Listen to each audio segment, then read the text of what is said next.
প্রতিষ্ঠান, আমার জন্মস্থান এই মিরপুর। আমি মিরপুরের ছেলে, তাই আমি শুধু আপনাদের উপকার করার জন্য এবারে নির্বাচন স্বতন্ত্রভাবে দাঁড়াচ্ছি।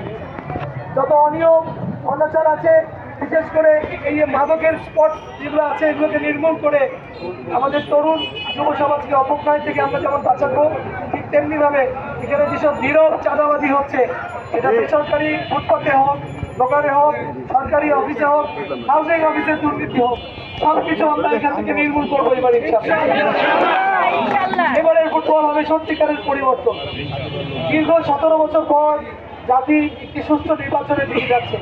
তাই আমি মনে করি এলাকার প্রতিটি লোকের ভিতর যে স্পৃহা, যে উজ্জীবনী শক্তি দেখেছি, তারা প্রত্যেকেই অন্যায়ের বিরুদ্ধে আছে। আমরা মিরপুরকে একটি পরিবারের মতো তৈরি করতে চাই, যে আদর্শ মিরপুর হবে। আমরা পরিবার নিয়ে সবাই এলাকায় বসবাস করি, আপনাদের সমর্থন চাই। আমি কথা দিচ্ছি, দুর্নীতি, সন্ত্রাস এবং মিরপুরের চাঁদাবাজি থেকে শুরু করে মিরপুরকে পরিষ্কার, দূষণ মুক্ত, দখল মুক্ত করাই হচ্ছে আমার এবারের অন্যতম লক্ষ্য, আর কিছুই না। জিরো টলারেন্স নীতি আমার শুধু সমর্থন চেয়ে চান। আমার জন্ম এখানে, আমার বাবা আর কবরস্থানও এইখানে মিরপুরে। সেখানে চায় আজীবন এই মিরপুরের জন্য কাজ করে দিয়েছেন। আমার পরিবার আপনাদের জনসেবায় উৎসর্গিত। আমি কথা দিচ্ছি, আজীবন আমি আমার ছেলে ব্যারিস্টার ইরফান সিদ্দিক আপনাদের পাশে থাকবেন, মিরপুরবাসীর পাশে।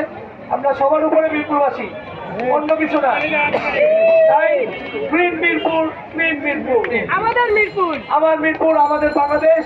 আপনারা সবাই সুস্থ থাকবেন। ইনশাআল্লাহ 12 তারিখে ফুটবল মার্কায় ভোট দিবেন। আসসালামু আলাইকুম। ইনশাআল্লাহ।